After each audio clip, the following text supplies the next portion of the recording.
And welcome back to JKLIVE Live. Here, Citizen Television. Dr. Gitahi, Group CEO, Amref Health Africa is in the house, and Dr. Lois Ombajo. She's an infectious disease expert at the University of Nairobi. Dr. Lois, real quick, I think it was the other day, the government of Kenya okayed a Pfizer vaccine for teens 15 years and above. True, false, good thing, bad thing? True, and it's a good thing. I know there have been concerns and people are concerned, or is it safe for children? There's a wealth of knowledge now, and there have been a number of studies that have looked at children and vaccination, and they found that yes, it protects them from COVID. And I think what we've noted with the more recent variants is that we had a lot more children also getting infection as opposed to what we had earlier on. For children, particularly those who may have certain comorbidities, then it's important that we also protect them from COVID, because those ones can get severe disease. So it's been shown to work, and it's also been shown to be safe in children. And a lot of the side effects that people feared, oh, it will affect the heart, it will affect this, have not been shown to be any more common in those who receive vaccine versus those who did not receive vaccine. So it is safe, and particularly for children who may have comorbidities, then get them vaccinated. The government has now okayed it. Dr. Githinji will tell us about its rollout and some of the issues, and it's available. Yeah. Has it been rolled out, Dr. G? Yeah, from 23rd of November. They were allowed to, children between 15 and 18. WHO has okayed children up to 12 years and above. Kenya has picked, the Pharmacy and Poisons Board has picked 15 to 18. I think the challenge that we need to overcome is whether those children can consent to vaccination without the support of their parents or not. So there are those things, and I think the government is working closely with the counties to ensure that there is a mechanism for either verbal consent, texted consent, written consent, and those mechanisms will be there. But it's a good thing. Remember also that these children are also can be infected, will be infected, as Lisa said. They can also spread to other people. And the thing that we want to achieve eventually is that you need to create a very hostile environment for the virus, generally. When you don't create a hostile environment for the virus, you allow it to replicate easily. And the more it replicates, the more likely it's going to make errors, and the more likely that you're going to get viruses that are mutated. So the vaccines provide a hostile environment that reduces the possibility of new mutations. Number two, remember that vaccination is not only personal level benefit, it's also a population level benefit. So when you get vaccinated, you're not only getting vaccinated yourself, you're also assisting us to achieve herd immunity so that we can reduce the infection of other people and over time manage the pandemic. So we must see it that way. It's not just selfishness, it's also about population level benefits as well. So it's a good thing. Why 15? I think the cutoff for the Pharmacy and Poisons Board was based on the data available. And they said, okay, the data available is good all the way, but I think we are more confident from here and above. 15. And to note that globally, our countries are also considering vaccinating up to the age of 5. So with time, the data available for younger children will also be more robust. So this could very well, the age cutoff could very well come down with time. Are the parents bringing their teenage sons and daughters, are they coming, or are they afraid? Is there that vaccine, that fear? So I think many hospitals that I know of sort of got the go-ahead and the circular from the Ministry of Health, I think just a couple of days ago. So it's only as of yesterday that they started advertising that you can now bring your children. So I'm not quite sure what the uptake has been so far. Are there plans to go to, let's say, high schools where kids are, or you need to go with their parents, or how's that going to work?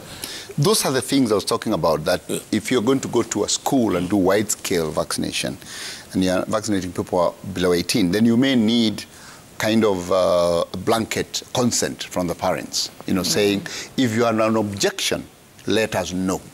Instead of saying, give us approval, send an objection for your child. Then if you don't get an objection, then you assume consent. So those are things that we have to work school by school, county by county, And the reason they picked 15 to 18 is because it's a large population. That's a population that, it's a significant number in this country or in that. Safety. It's safety. It's about what data, what evidence was available for that age group. It's safety.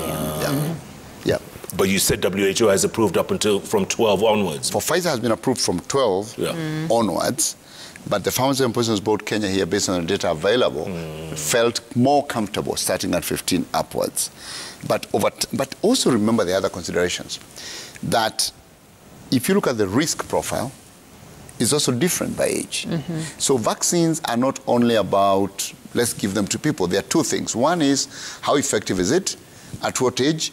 At what dose? And where do you get the biggest benefit? That's always not put in place. You have to ask, where is it we are going to get the biggest benefit from vaccinating? Now, if the risk of children under 15 is lower and you don't have adequate vaccines, then you decide we are going to get the biggest benefit here, and therefore until we get more vaccines, then we come down to 12. For now, let's spare the available vaccines for this age group where we are going to get the biggest benefit. So there are a lot of multidimensional policy decisions, not just the safety and effectiveness. Right. Speaking of vaccines, do we have enough in the country of the Astra, of the J&J? Do we have enough, or is it never enough? For the number of people getting vaccinated, yes, we do. But having said that, I think it was around I think a lot of the calculation was based on the initial risk group or target population. But as we open up our target populations, we definitely need more vaccines coming in. Yeah. So at least for the target of end of December, there's enough until then. Yes. But then we'll definitely need more going forward. There's enough for December, because now we are at 14 million. And I'm aware that there are many others lined up for delivery. We have a lot coming through in the next few weeks. So maybe we'll close the year with 20 million, who knows. So there is, as Lois is saying, there is the need to ramp up vaccination, because again, also the country has a capacity, and you can't hold too many vaccines because you're holding other childhood vaccines in the same stores. So you can't just keep piling them, because they're not kept in warehouses. They're kept in refrigerated places. So there is also the management of coming in and going out. So if we don't vaccinate fast enough, then the country can say, we have a batch coming, but hold it until we create space for it. There are also those challenges. But ideally for now, we have 14 million. They're enough for our target. But if you look at, the world is looking to vaccinate 70% of the country or any population by June next year. Now you have to start thinking about how many vaccines do you need now, between now and then, for you to vaccinate 70% of the population. You need 70 million doses for 35 million people, and we have 14 now. So between now and June, we must find another 60 million doses. Yeah. And we still have to get in line in COVAX, or, in line as a country, to wait our turn to get our vaccines? There are many sources now. So, of course, COVAX is one, and COVAX is ramping up. Now, you see what happened, COVAX was held because the manufacturers were not supplying COVAX. They were first supplying their rich guys, the rich neighbors who bought at very high prices that are unknown. COVAX now is receiving, so COVAX is giving us doses. A lot of the ones coming now are from COVAX. But then there is also the donations from friendly countries, and that's also ramping up, bilateral deals. And we still have 13 million, remember, we bought from J&J through Africa Union. Out of that, I don't think we've received more than 3 million, so we still have another 10 million that's going to come. So I don't think vaccines are going to be a problem at all. Now where we are, for Kenya, it's not going to be a problem. The challenge is going to be overcoming the last mile access and ensuring that everyone has a vaccine near them. Then they can then decide whether to take it or not, but at least it's there. And I hate comparing ourselves to other African countries, Doctor, but in your opinion, is Kenya doing well overall? I think Kenya is doing very well. We have to give ourselves a pat on the back. Compared to many other countries, we have done way better. As you said in the beginning, just about 3.5% average vaccination rate in Africa, and we're above that. We're now approaching 10%, and in some places like Nairobi, as Dr. Githinji said, we're close to 30% fully vaccinated. So we're doing fairly well as compared to many of the neighboring countries.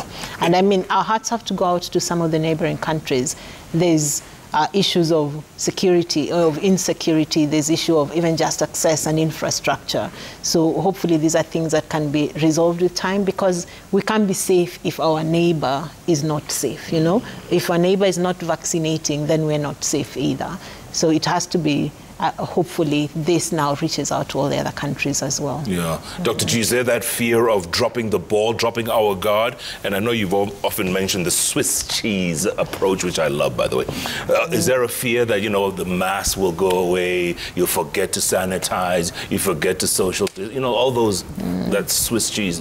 Is that fear? Human behavior dictates that, yes, that fear is real.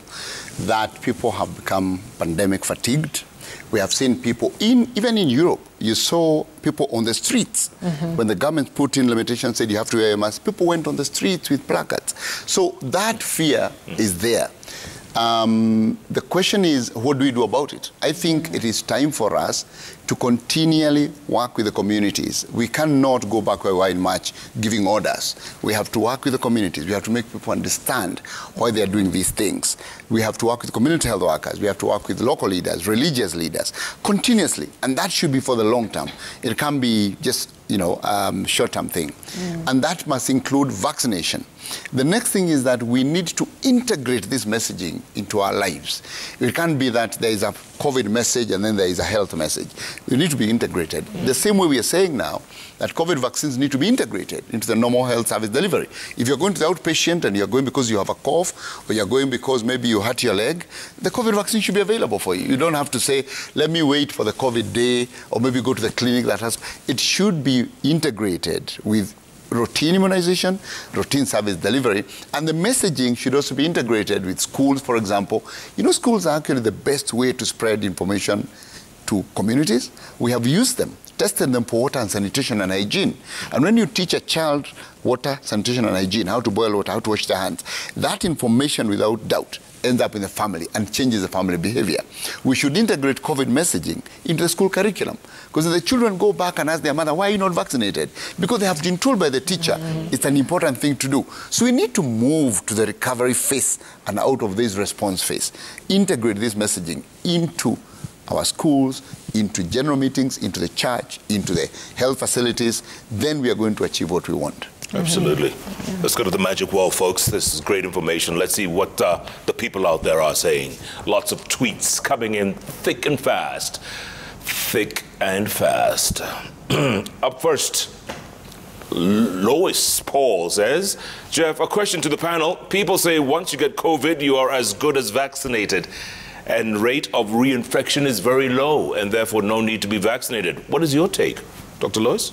So when someone gets COVID, there's an immune response that's elicited, and that's what helps you control the COVID as well. Some of these immune responses tend to decay or go down over time, which means the COVID vaccine then acts as a boost to that immune system. So ideally, even after COVID, we encourage everyone to get vaccinated because we know that immunity dwindles over time. So yes, get vaccinated after COVID. I've read of people who get COVID after the first jab. Have you heard of that? Yeah. It's possible. And you can get, you can get COVID, then get jabbed because you didn't know you had COVID, and then you have COVID. You can get COVID after the jab. So it's, it's a spectrum. But we know that even when you're fully vaccinated, you can still test positive for COVID.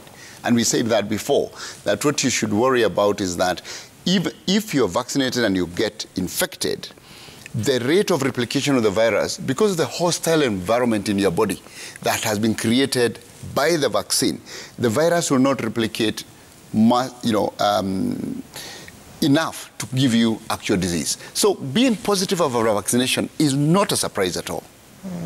What is surprising is when you have what we call a breakthrough infection or breakthrough the disease, where you're vaccinated, you get COVID, and then you go down to severe disease. Those are the ones Lois was talking. That happens in a few people. It's very few people. That's where the surprise is, and that needs to be studied more. Where do you have breakthrough infections? There are a few studies.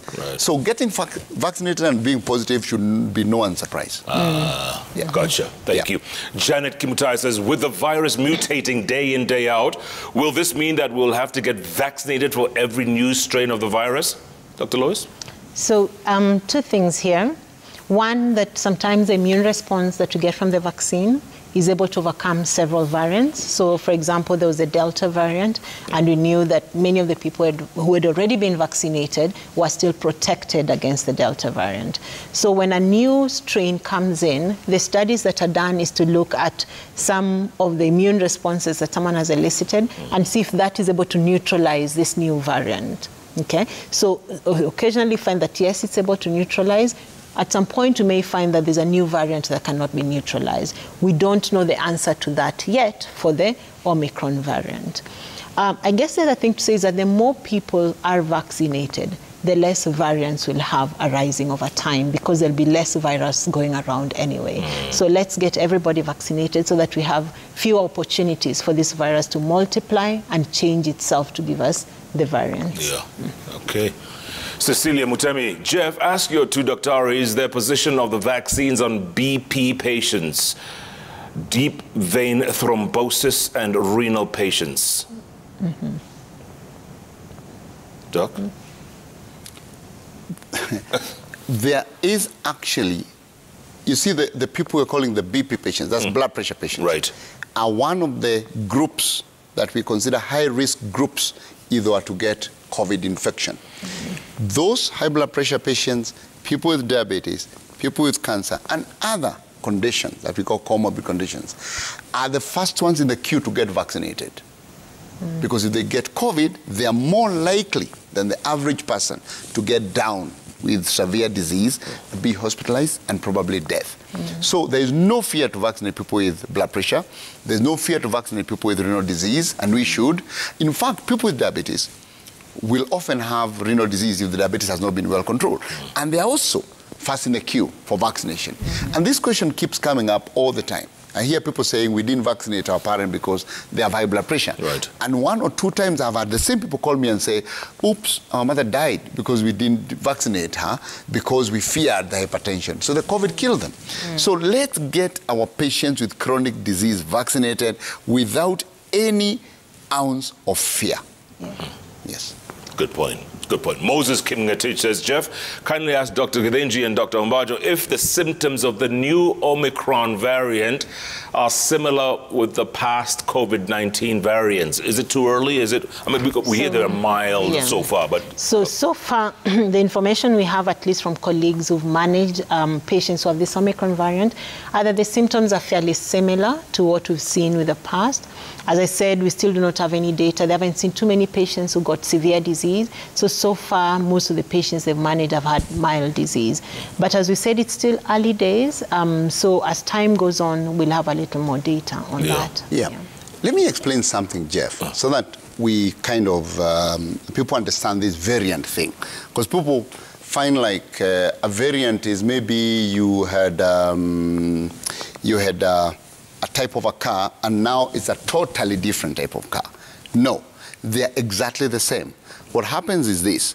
So you have the virus, and then the virus has a certain shape. That shape is what has the spikes, that crown that makes it, let's call it corona. Now, that corona is the crown. Now, those spikes are the ones that help it to attach to your cell and infect the cell. Inside those spikes in the ball is the DNA or the RNA that actually then decodes and tells the virus how to behave. It's the genetic code. Now, this spike is purely for transport. It is the one that helps it to attach. Now, the variants that we know so far happen on that spike. So this particular variant, Omicron, has a lot of changes, mutations. And the mutations means that if you had the gene code organized as A, B, C, D, E, F, G, then you maybe have the D deleted, it disappeared, so you have A, B, C, E, the D disappeared, or maybe you have the E coming before the A, is rearrangements or deletions. So it's the same thing, but those deletions or rearrangements then may create a change on the spike protein. It doesn't delete it. The spike protein is still there. But if the shape was this, maybe the shape now becomes that. The shape just changes a little. That's why the vaccines, because they were created for this spike protein, still work. The change is not major to stop the vaccines. Now, when we talk about variants of concern, it means that maybe the change on this shape was so significant that it changes the way the cell attaches, the virus attaches to your cell. Maybe then it makes it more infectious. That's what happened to Delta. Right. Or maybe it makes it cause more severe disease. Or maybe it makes it changes shape that it escapes the antibodies that were created by the And so it's not a totally different virus. It's just the same virus with a few changes. The way I can now go and remove this lapel or remove this hanky. I'm still the same person, but I look different and maybe I behave a little different. But the same virus. Yeah. So let's not people fear that maybe this is a new animal, that we had a hare, now we have a lion. No, no, no. So people need to remember it's the same virus, just with small minor changes that make it behave differently. And that's why Delta was so deadly? Yes, Delta was a variant of concern because it was more easily transmissible, which means where in the past one person would infect 2, now one person was infecting 7, for example. Yes. It was more transmissible. So when we say a variant is of concern, it's either you can transmit it, it's more transmissible, it will spread faster in the community, or it will cause more severe disease when it infects people, or it may escape from vaccine control, so to speak. So with Delta, it was because of how fast it could be transmitted or how much more it could be transmitted. Gotcha. Nyamogo Gogni says, kindly ask our guest doctors that of the vaccines we have in Kenya, from Moderna to AstraZeneca, Pfizer, and J&J, which one is safer for 65-year-old with a NCD like arthritis? Okay. The only vaccine that's not safe is the one you don't have. Nice. So all these vaccines are safe. And we must avoid saying, I want this one because I have this and I want this. They're all safe. And there are no safety concerns that have been raised for any of these vaccines for somebody with any of those conditions. Yeah. Yes. The best vaccine is the one closest to you. Or the one inside you. Or the one, well, the best one is the one inside you. In your arm. The second best one is the one that you can get today. Exactly. Yes. Very good. Very good advice. Nay, Anthony, please enlighten us about vaccines and pregnancy. Are vaccines safe for pregnant women, Dr. Lois? Yes. And one of the things we've noted, especially with the last wave of COVID that we had pregnant women come in with severe disease.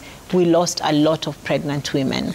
Many of them had not taken up the vaccine in March because they were pregnant at the time, but we ended up with a lot of mortality in pregnant women. Pregnant women should get the vaccine. It's not too late. Early pregnancy, late pregnancy, when they can, let them get that vaccine. Dr. G, you're nodding. 100%. And I was always of this position from the beginning. We talked about it differently. And I think there was different flow of information. That's what created the hesitancy. Initially, no, don't get vaccinated. Get vaccinated. When you're pregnant, planning to get pregnant, when you're breastfeeding, get vaccinated. Very good. Joel, Jeff asked the doctors, what are some of the long-term effects after exposure of COVID? Are these effects reversible? We talked about everything from smell to taste to things like that. Are they reversible? So, we talked about this earlier. Some of the long-term effects that we have seen, one, fatigue seems to be the most common one.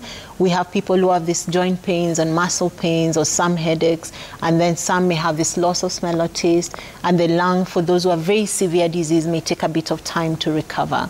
So with time, most of this actually resolve. So it's really an issue of maintaining a healthy lifestyle, preventing reinfection, getting vaccinated, and giving it a bit of time. Agree? Agree, 100%. The Patriot says, can one receive a second dose 7 months after receiving the first? Why 7 months? I'm sure this person forgot.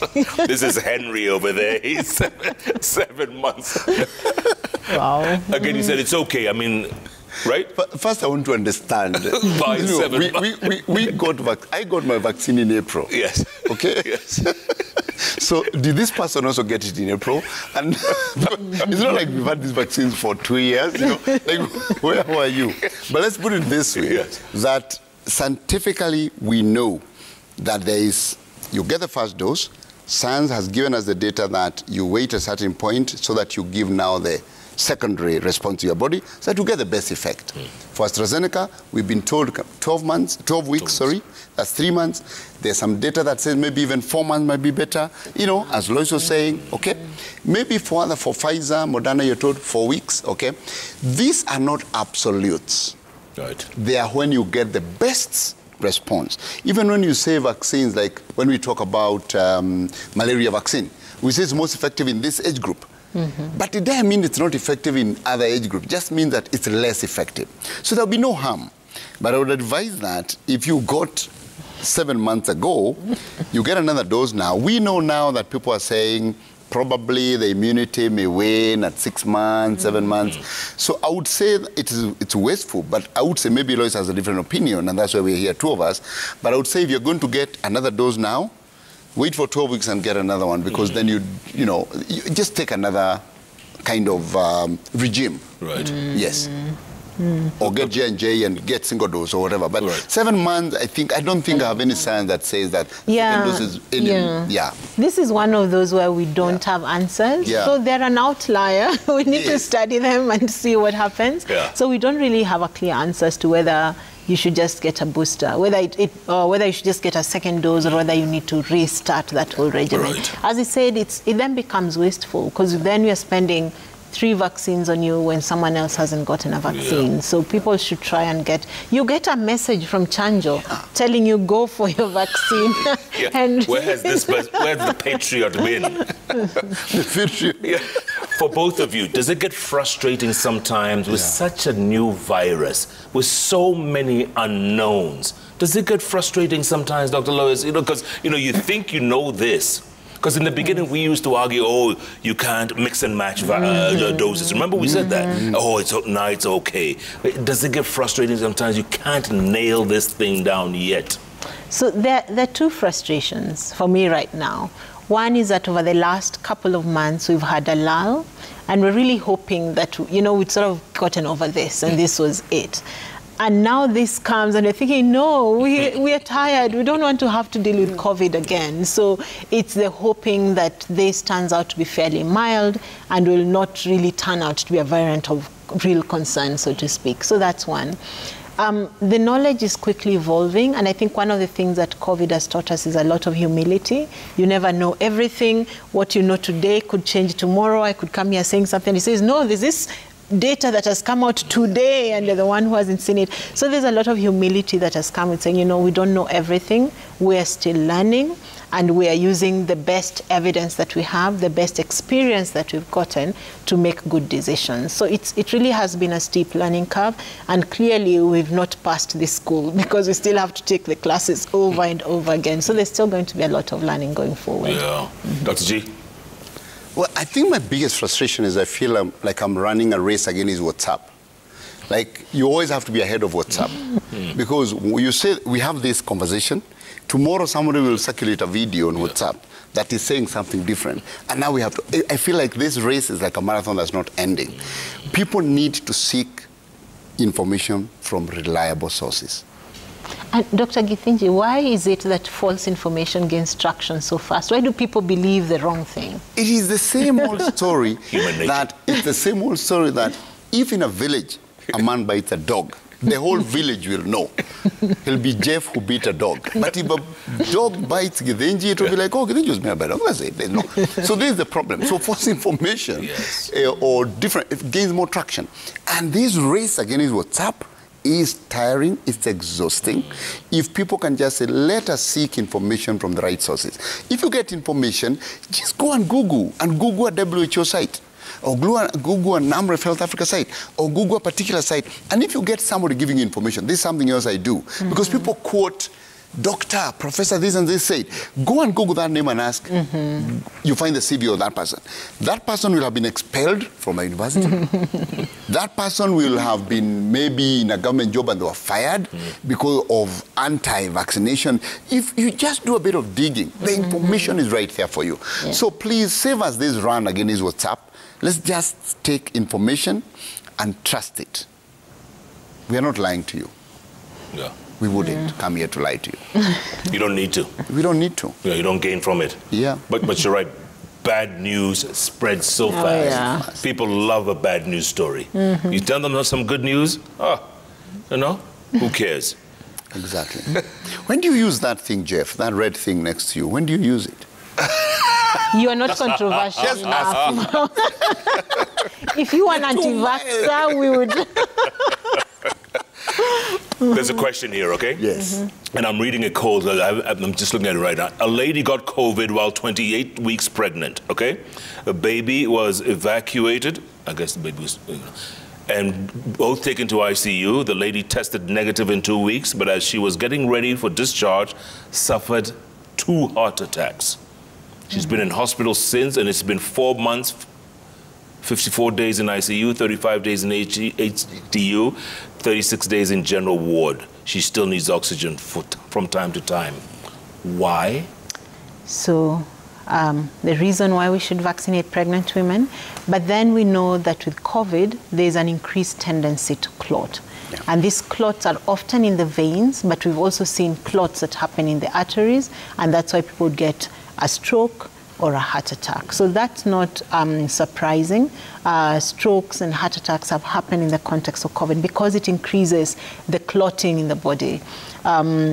So in such a situation, it's unfortunate, and our heart goes out to her and hope for very quick recovery, but those things do happen. And that's the reason why people should get vaccinated, so that we do not run the risk of such eventualities. Exactly. Absolutely. Dr. G, anything to add? Nothing, absolutely. I think we just need to remind people that vaccination is the right thing to do. Vaccines are safe, they're effective, and all those rumors you hear, if you are afraid of the needle, it's painless. Let's just tell them that. A lot of people, a lot of people, I didn't feel pain. Unless you feel pain? Saying nothing. A lot of people are afraid of the needle, but they're using all these videos to confirm, to say, oh, I don't need to get vaccinated. Because, deep down, it's phobia. Deep down is phobia. It's a fear. So let's support our colleagues to get vaccinated and overcome the fear.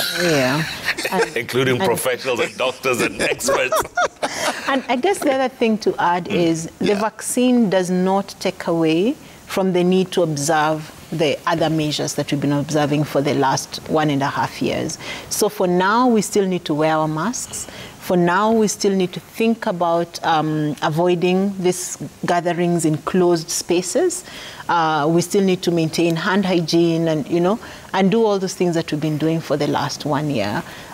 Even with the vaccine, it will take a while before everybody is vaccinated. New variants are coming up that we do not totally know about. So let's continue to keep safe. Absolutely.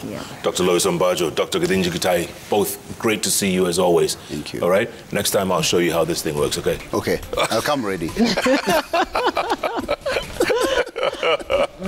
Great conversation as always. And thanks so much for being a part of this great conversation, folks. Any questions, comments? You saw the experts. You heard from the experts themselves. There's nothing to fear but fear itself, folks. And there are going to be more variants, but the more of us who get vaccinated, the better it'll be for all of us. We're all in this together. And that thing about public rallies and those things, that's going to work, huh? You get your jab, and then you go and, And go to the rally. Yeah, go exactly. rally. And in fact, the Minister of Health recently said, let us, the politicians, encourage people to get vaccinated. So this is a good idea. We push people for vaccination. And then at the same time,